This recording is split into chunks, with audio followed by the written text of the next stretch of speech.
ఈ బండి చూసారా? జస్ట్ ఇప్పుడు నా ముందే జస్ట్ నా బండికి తగిలి పడిపోవాల్సిన కుర్రోడు ఎంత స్పీడ్ అంటే అసలు మామూలుగా కాదు. ఇవి కుంటుకుంటే వెళ్తున్నారు కదా ఈ పిల్లాడు.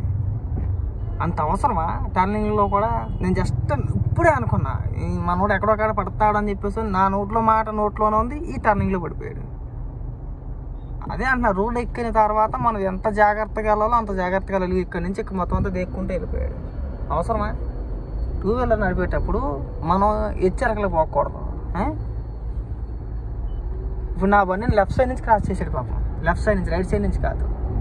నేను వెళ్ళేదే లెఫ్ట్ సైడ్ మార్జిన్ పట్టుకొని వెళ్తా ఉంటే నా బండిని లెఫ్ట్ సైడ్ నుంచి, అది కూడా లెఫ్ట్ సైడ్లో ఒక లారీ పార్క్ చేసి ఉండగా దాని మధ్యలోంచి కట్టకొట్టాడు. Just miss. ఆ లారీకి తగిలి పడిపోవాలి. అసలు ఆ లారీకి కానీ నా కారుకి కానీ తగిలి పడిపోవాలి. అది ఇక్కడ పడిపోయాడు. కాబట్టి దయచేసి ఏంటంటే రోడ్డు ఎక్కిన తర్వాత చాలా కూల్గా వెళ్ళాలి, చాలా నీట్గా వెళ్ళాలి. మన ఆవేశపడిపోయి హెచ్చరికగా వెళ్ళిపోయి ఇక్కడ ఎవడు ఇంప్రెస్ చేసే అవసరం లేదు. నాకు బండి ఉందో నా చేతులు ఎరగబడుతోలేస్తానని చెప్పేసి అంటే పడిపోయాడు సానుభూతి లేదా అంటే ఇంతకుముందు మనోడు తోలకానికే మనమే అనుకుంటాడు ఎక్కడొక్కడ దిగెత్తాడు బాబు అని చెప్పేసి. అదృష్టశాత్తు ఏం కాలేదు కాబట్టి సరిపోయింది. ఏదన్నా అయి ఉంటే కుటుంబం మొత్తం రోడ్డు మీద పడుతుంది, అందరూ బాధపడాల్సిందే. పైగా హెల్మెట్ కూడా లేదు. అలాగా దయచేసి రోడ్డు ఎక్కిన తర్వాత చాలా జాగ్రత్తగా వెళ్తే మంచిది.